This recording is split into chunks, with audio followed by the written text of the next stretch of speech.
Magandang araw po, si Doc Willie po to. Ngayong araw, meron akong mahalagang tips sa inyo kung paano aalagaan ang ating kamay, lalo na itong wrist natin. Marami sa atin merong pilay sa kamay. Minsan pag binibend natin, masakit dito o nagbubuhat tayo, parang may masakit dito. Baka po may pilay o sprain yan. Kadalasan po kasi sa pagbubuhat ng mga gamit, palagay natin may dala kang bag, di ba? Aabutin mo to.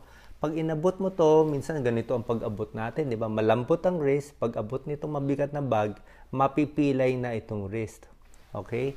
Kasi po, kung matigas ang ating muscles, pero pag malambot ang wrist, hindi siya ready mapipilay itong mga tendon. So, ang tip natin ay dapat ilalak ang iyong wrist. Paano nilalak? Ganito po.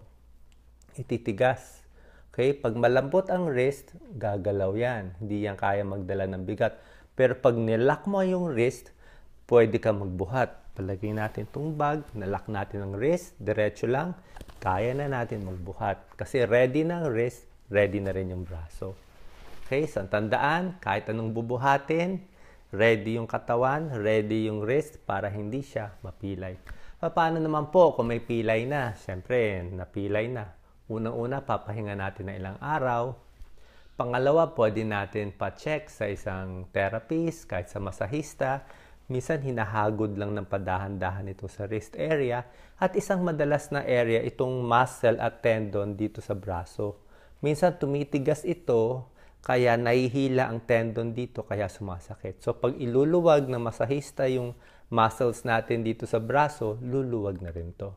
Pwede rin natin palakasin yung kamay natin, yung mga gripping exercise, yung mga bola, pinipress.